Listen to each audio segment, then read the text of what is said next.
A maçonaria e as seitas judaicas modernas. Entre rituais ocultos e grandes mitos, um dos grupos mais enigmáticos e secretos. Uma organização secreta misteriosa que provoca controvérsia. Uma rede complexa de símbolos. Um nome que, por si só, é suficiente para acender todos os medos ligados a conspirações e planos que controlam o mundo e redesenham o seu curso. Suas raízes se estendem a eras muito antigas. Nelas se entrelaçam ideias filosóficas com crenças religiosas. E seus rituais se conectam à sociedade judaica moderna. É a maçonaria, pois entre a verdade e os boatos existem segredos e mistérios que não conseguimos conhecer por completo. Mas será ela realmente a força principal que controla todos os grandes acontecimentos do mundo? E será verdade que chefes de Estado se submetem a ela, transformando as potências globais em marionetes movidas por esse grupo? E qual é o segredo da sua relação com a sociedade judaica? Ela representa uma extensão filosófica de seitas judaicas específicas? Ou a semelhança nos símbolos é apenas uma coincidência histórica? Se vocês quiserem conhecer mais detalhes sobre essa relação complexa, fiquem conosco até o final e não se esqueçam de curtir o vídeo, inscrever-se no canal e ativar o botão para receber todas as novidades.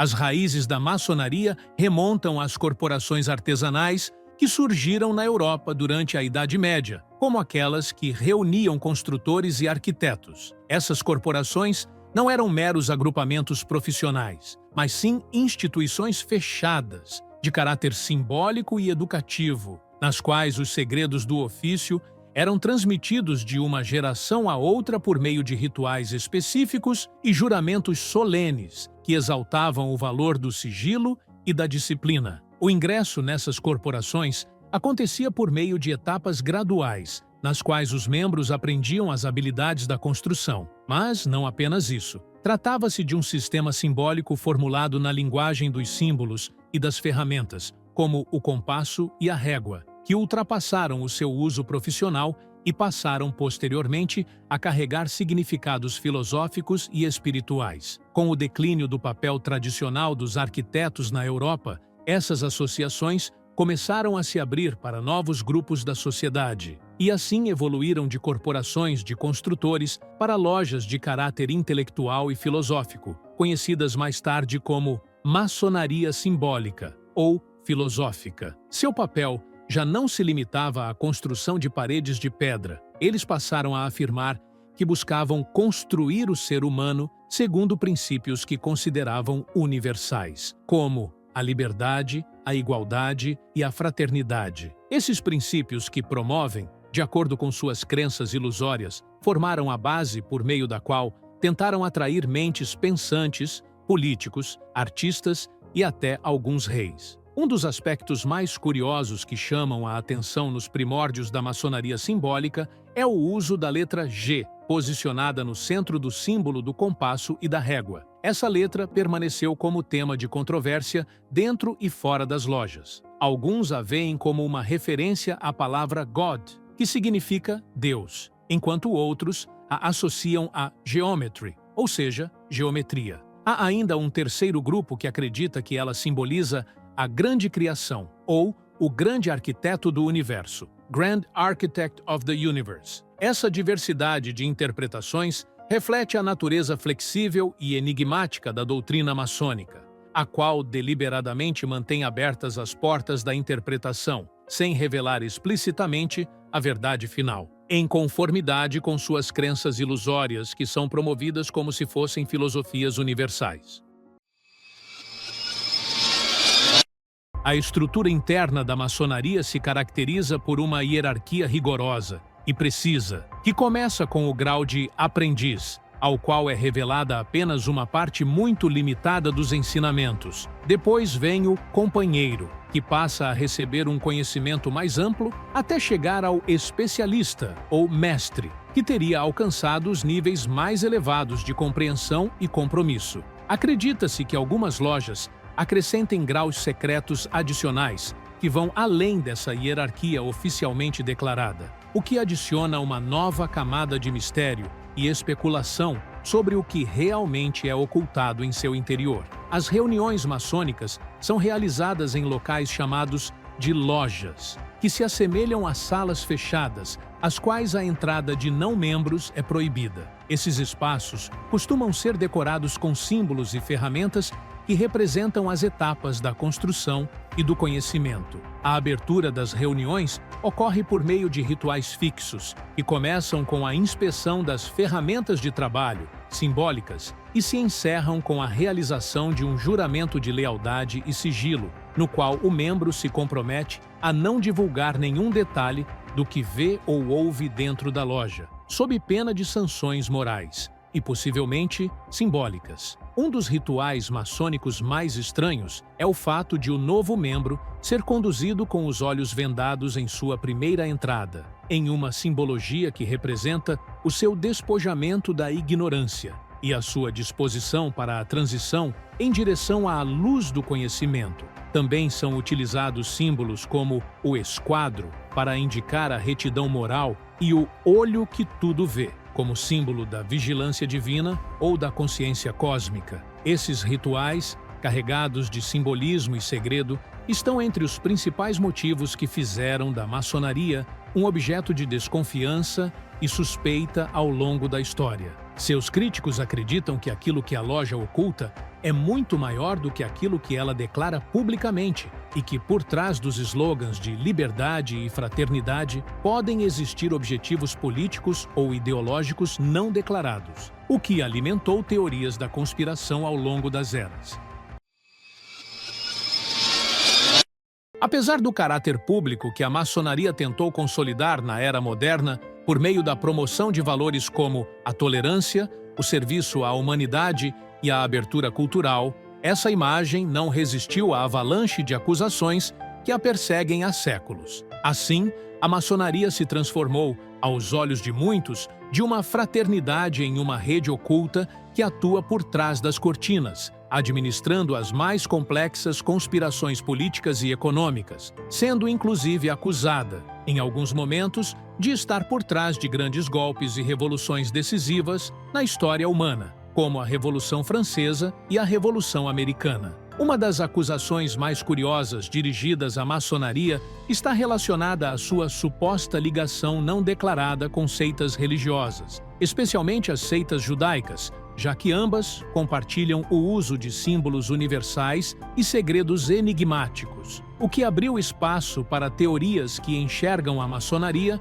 como um instrumento de execução de visões bíblicas destinadas a servir a um projeto mais amplo, planejado para se concretizar em etapas por meio da reformulação da ordem mundial. Embora muitos pesquisadores façam distinção entre a maçonaria e as religiões monoteístas, a semelhança em alguns rituais e símbolos, como a estrela de 6 pontas e o olho que tudo vê, aprofundou ainda mais essas suspeitas. Além disso, um grande número de personalidades influentes ao redor do mundo, entre políticos, pensadores e artistas, aderiu à maçonaria, o que lhe conferiu um caráter elitista e levantou questionamentos sobre o grau de sua capacidade de penetrar nos centros de decisão e de moldar políticas internacionais a partir dos bastidores. Com a fundação do Estado de Israel em 1948, o judaísmo entrou em uma nova fase de transformação, marcada pelo conflito entre a preservação da identidade religiosa tradicional e a abertura às exigências da modernidade e da era contemporânea. Nesse contexto, destacaram-se 3 seitas principais que compõem o cenário religioso judaico atual: a ortodoxa, a conservadora e a reformista. O judaísmo ortodoxo é considerado o principal guardião do legado talmúdico e das interpretações tradicionais da Torá. Ele entende a lei judaica, seja escrita ou oral, como revelada por Deus, absoluta e não sujeita a modificação ou questionamento. Os seguidores dessa corrente são vistos como herdeiros de uma aliança divina eterna, que inclui a promessa da vinda do Messias aguardado, uma figura fortemente carregada de significado religioso que, em algumas interpretações controversas, é identificada como sendo o próprio falso Messias. Essa leitura abre espaço para interpretações polêmicas que ultrapassam o âmbito judaico e se estendem a conflitos teológicos mais amplos. A ortodoxia, por sua vez, se ramifica em duas correntes principais. A primeira é a dos Haredim, que representam o modelo mais rigoroso e vivem em comunidades fechadas, rejeitando manifestações da modernidade como televisão e internet. Eles utilizam vestimentas tradicionais, que os distinguem visualmente, e um grande número de jovens é dispensado do serviço militar em Israel, pois consideram o estudo do Talmud uma forma de luta sagrada, equivalente à defesa da pátria. A segunda corrente é a ortodoxia moderna, que busca conciliar a adesão rigorosa aos textos e rituais religiosos com a abertura à sociedade civil e à educação acadêmica. Ainda assim, permanece conservadora em sua estrutura intelectual e doutrinária. Entre os fenômenos mais marcantes surgidos dentro dessa corrente está a criação do Kollel, um instituto religioso destinado a homens casados para o estudo do Talmud em tempo integral, com a concessão de salários, o que o transforma em uma espécie de instituição shebmonástica inserida no coração da modernidade. É significativo observar que o sistema do Kollel não se limitou a Israel, mas se expandiu para os Estados Unidos. O Kollel de Lakewood, em Nova Jersey, é considerado um dos maiores centros talmúdicos ortodoxos do mundo, reunindo milhares de estudantes que vivem em um estado de isolamento religioso quase completo. Esse cenário remete fortemente à Idade Média, embora se manifeste em pleno mundo moderno, marcado por tecnologia avançada e transformações aceleradas. No extremo oposto da ortodoxia, encontra-se o judaísmo reformista, que surgiu na Alemanha e posteriormente se desenvolveu nos Estados Unidos como um movimento que defende a libertação das amarras dos textos sagrados e da lei religiosa. Segundo essa corrente, a lei judaica não constitui uma revelação divina obrigatória, mas sim um conjunto de tradições culturais passíveis de adaptação ou superação conforme a evolução do ser humano e da sociedade. Nesse sentido, o reformismo rejeita a ideia de que os rituais antigos e a distinção étnica sejam condições indispensáveis para a continuidade do judaísmo. Defende, ao contrário, a plena integração dos judeus nas sociedades em que vivem, considerando que a identidade religiosa deve estar em harmonia com os valores liberais modernos. As características mais evidentes do judaísmo reformista se manifestam em suas posições radicais, diante de questões que eram consideradas tabu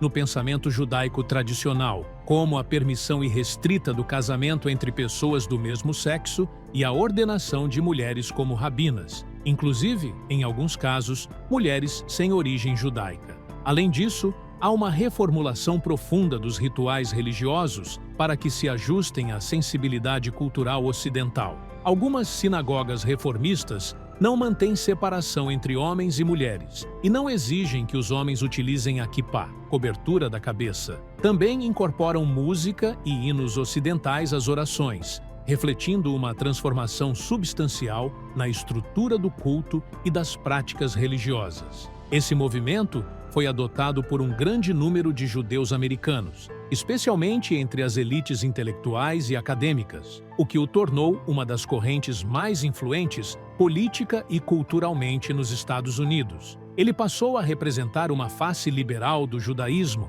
engajada de forma intensa em temas como direitos humanos, liberdade da mulher, igualdade e justiça social, ao mesmo tempo em que é acusado pelos ortodoxos de abandonar a essência da religião e esvaziá-la de seu conteúdo espiritual e ritual profundo.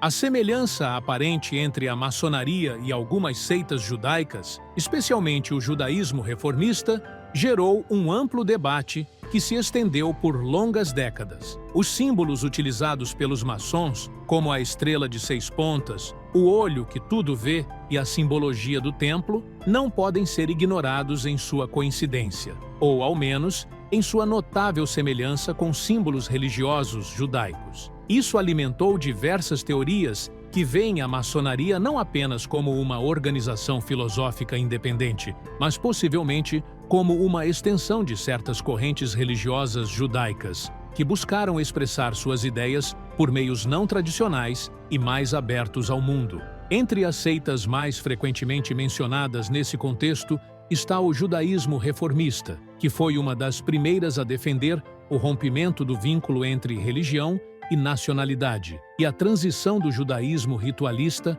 para uma espiritualidade racional que acompanhasse a modernidade. Essa seita adotou princípios semelhantes às propostas maçônicas no que diz respeito à superação das filiações nacionais e religiosas, bem como a defesa da fraternidade humana, da tolerância e da convivência. Valores que aparecem repetidamente na literatura das lojas maçônicas, de acordo com suas crenças ilusórias e as alegações que procuram promover. Um aspecto curioso e chamativo nesse contexto é o fato de que algumas figuras do judaísmo reformista efetivamente ingressaram nas lojas maçônicas na Europa e nos Estados Unidos, tendo sido ativas em seu interior. Algumas delas, inclusive, alcançaram posições elevadas dentro dessas organizações. Isso foi interpretado por alguns como uma espécie de aliança simbólica não declarada, ou, mais precisamente, como uma convergência de interesses, especialmente no que se refere ao desejo comum de desmontar as estruturas do poder tradicional, seja ele religioso ou político, e de reformular o mundo segundo um modelo humano universal. O que causa ainda mais estranhamento é que a maçonaria, apesar de seus slogans seculares, mantém rituais que envolvem o Templo de Salomão com uma aura espiritual especial, como se estivesse revivendo um símbolo religioso judaico no coração de uma filosofia que afirma ser humanista e abrangente. Essa contradição gerou críticas e questionamentos sobre o grau de sua neutralidade religiosa. Apesar desses símbolos, as pesquisas não comprovaram a existência de uma relação direta ou de uma aliança organizada entre a maçonaria e o judaísmo reformista ou outras seitas. Trata-se antes de uma rede de conceitos e símbolos interligados, interpretados de acordo com crenças controversas que continuam a gerar debates.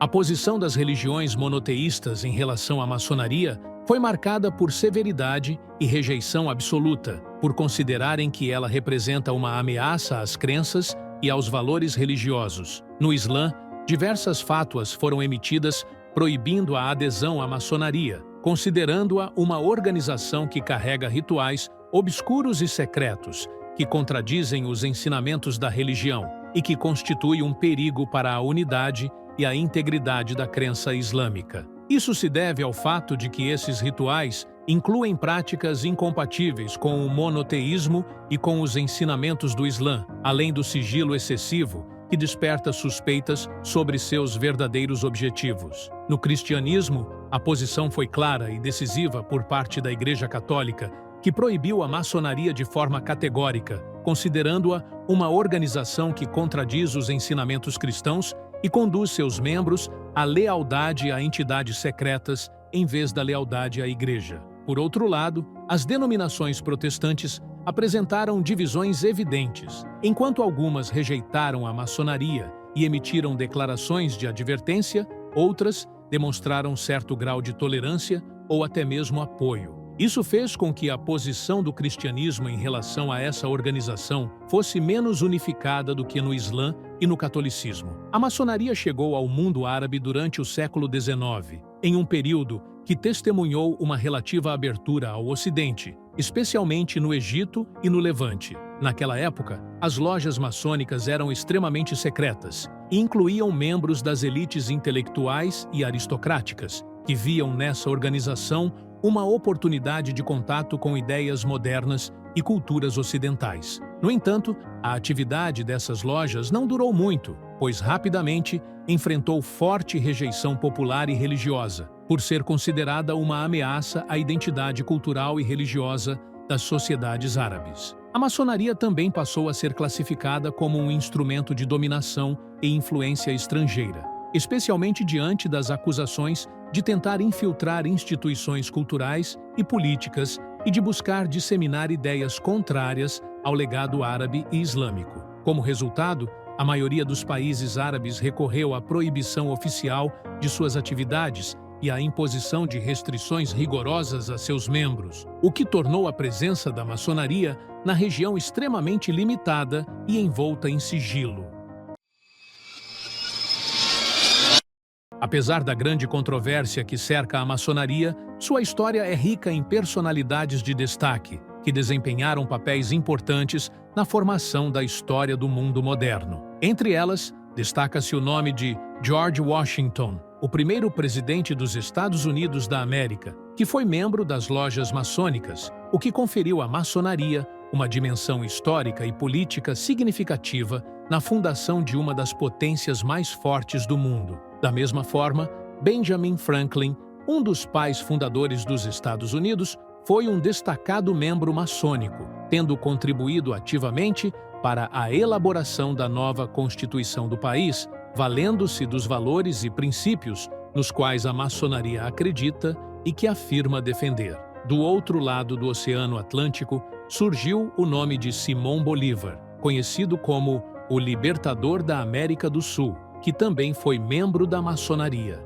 Essa filiação acrescentou ainda mais mistério ao papel da maçonaria nos movimentos de libertação nacional do século XIX, levantando inúmeras especulações sobre o grau de influência dessa organização na formulação da ordem mundial moderna e sobre sua relação com as grandes potências políticas e econômicas. Esse aspecto é um dos que mais suscitam questionamentos na história da maçonaria. Por um lado, ela é uma organização que adota o sigilo absoluto e, por outro, reúne figuras públicas de grande influência na política, no pensamento e na arte, o que lhe confere uma aura de mistério e controvérsia em torno de seus verdadeiros objetivos, de acordo com as crenças e alegações que procura incutir nas mentes de seus seguidores e das sociedades. Conclusão: ao final, constatamos que a maçonaria e as seitas judaicas modernas se cruzam em muitos símbolos e tradições, o que levanta questionamentos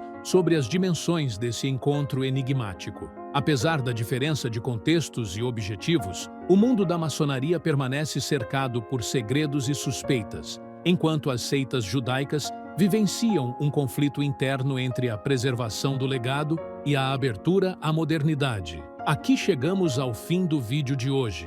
Não percam a oportunidade de acompanhar mais conteúdos inscrevendo-se no canal e ativando o sino para receber todas as novidades.